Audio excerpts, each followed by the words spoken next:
제가 살고 있는 집이 오피스텔이요. 나는 이 집을 제 부동산 원칙 잘 아시잖아요. 나는 팔지 않는다. 네. 오피스텔 또 장점이 분명히 저는 있다고 생각하는 게 보통 상업지역에 있다 보니까 편의시설이나 교통이나 이런 거에서는 그 지역에서는 좋은 편이라고 생각하거든요. 그거를 에어비앤비로 한번 네. 해볼까라는 생각도 해가지고 이런 원룸을 두 개를 네네. 터었거든요. 네네. 그래서 방 3개, 화장실 2개로 만들었는데 수요가 좀 있을까요? 수요는 저는 많을 거라고 보는데 꼭 외국인을 내가 해야지 불법이 아닌 거예요? 현재로서는 그렇죠, 에어비앤비는. 근데 이제 에어비앤비 말고 비슷하게 네. 한국형 에어비앤비 같이 해서 위홈이라는 사이트가 있는데,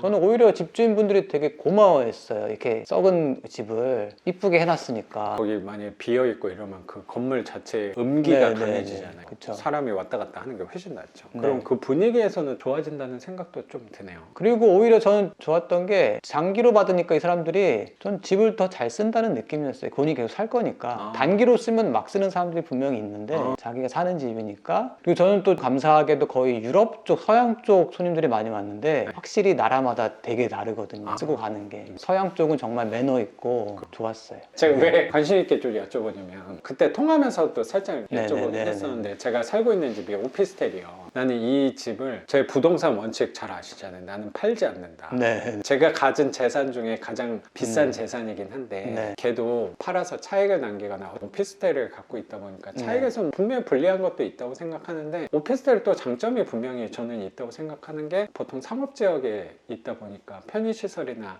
교통이나 이런 거에서는 그 지역에서는 좋은 편이라고 생각하거든요. 그래서 네네. 그거를 에어비앤비로 한번 네. 해볼까라는 생각도 해가지고 그런 거에 대해서는 제 네. 거 같은 경우는 이런 원룸을 2개를 네네. 터었거든요. 네네. 그래서 방 3개, 화장실 2개로 만들었는데 그런 거에 대해서는 수요가 좀 있을까요? 수요는 저는 많을 거라고 보는데 그 궁금한 게 꼭 외국인을 내가 해야지 불법이 아닌 거예요? 현재로서는 그렇죠, 에어비앤비는. 외국인만 해야 되는 거예요?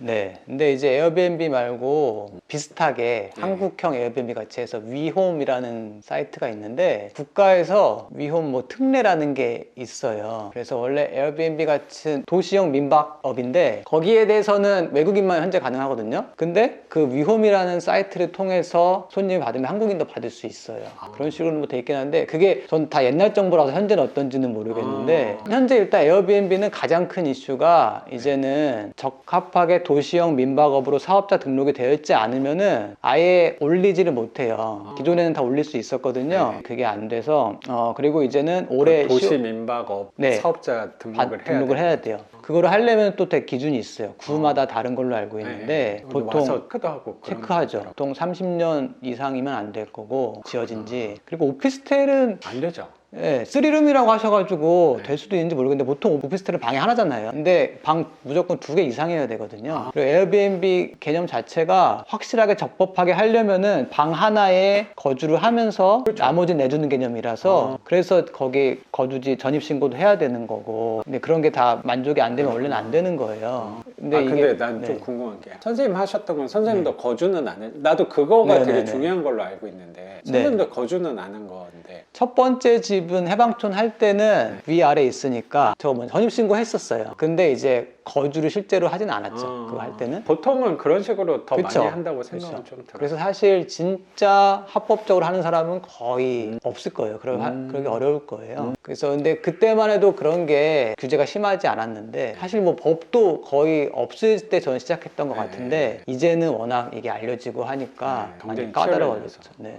그래서 말씀하신 오피스텔은 저는 이렇게 단기로 하는 것보다는 또 사이즈가 있으니까 가족이 쓰기 되게 좋은 환경이니까 역도 가깝고 하고 하면은 집을 이제 리모델링 하거나 할 때 한두 달씩 단기 임대를 찾으시는 분들이 꽤 수요가 많이 있거든요. 그분들 대상으로 단기 임대는 이제 숙박업이나 도시형 민박업과는 다르게 일주일 이상 임대를 해주는 거거든요. 네. 그걸로 하면은 에어비앤비에 올리는 것보다 수입은 훨씬 적어지는데 불법이 일단 아니고 안정적으로 좀 하실 수가 있을 근데 것 같아요. 수입이 적어진다는 거는 그 기간 대비 임대료가 적다는 개념이 네네. 적어? 적어요. 아 그게? 네네네. 아 더 비쌀 것 같은데 네. 에어비앤비가 더 비싸구나. 에어비앤비가 훨씬 에어비앤비 보통 일 단위로 네. 올리기 때문에 네. 적어도 뭐 일에 5만 원, 뭐 10만 원 네. 막 이러잖아요. 거기에서 이제 월로 할 때 한 달 이상이면은 몇 프로 할인 이런 식으로 하거든요. 네. 근데 기본이 일 단위라서 할인을 해줘도 훨씬 비싸요. 기본적으로 비싸게 세팅이 되어 있어요. 아. 근데 단기 임대는 기본적으로 훨씬 싸게 해주고 시장가가 싸게 형성되어 있고 원래는 침구류나 그런 거 제공하면 안 되게 되어 있어요. 네. 집만 제공하는 형식. 아. 그게 이제 단기 임대죠. 저도 이렇게 좀 네. 사이트를 보니까 흠평수는 좀 많이 없는 느낌이. 그래서 네. 저는 경쟁력이 있을 것 아, 같아요. 오히려. 동네가 어떨지 잘 모르겠는데 광교나 분당 이런 네. 쪽에 워낙 리모델링 하면서 아. 단기 찾는 수요가 많다고 들었어요. 네. 그래서 그렇게 많이 늘리시는 분들이 있더라고요. 아. 그런데 맘카페에도 음. 단기 한 달 다 필요한데 괜찮은 데 있냐 찾는 분들 많이 계시고 음. 그래서 초반에는 조금 어렵겠지만 한번 하시면은 괜찮지 않을까. 네. 그러면 선생님 회사 다니면서 그거 3개까지 하면서 하다가 네. 최근에는 네. 업을 접으셨다고 네. 그 부업을 담뼈가 굵은 업을 또 내려놓기가 네, 아 이게 나의 삶과 인생 같은 네. 에어비앤비인데 그걸 내려놓기가 쉽지는 않았을 것 같은데 그건 네. 어떻게 또 접게 되신 건지. 두 번째, 세 번째 뭐 확장했던 것들은 다 재개발 지역에 했어요. 어. 한남동 지금 네. 재개발 하는데 그래서 때가 됐죠. 이제 거기 어. 재개발 시작한다고 나가라고 해서 네. 아쉽지만 어쩔 수 없이 접은 거고. 근데 그것 때문에 임대료가 낮았던 거니까 저는 뭐 꾸민 게 아쉽긴 해도 뭐 충분히 만족했었고 해방초는 너무 아쉬웠는데 그거는 집주인이 바뀌었어요. 제가 하는 동안. 투자자가 들어왔나?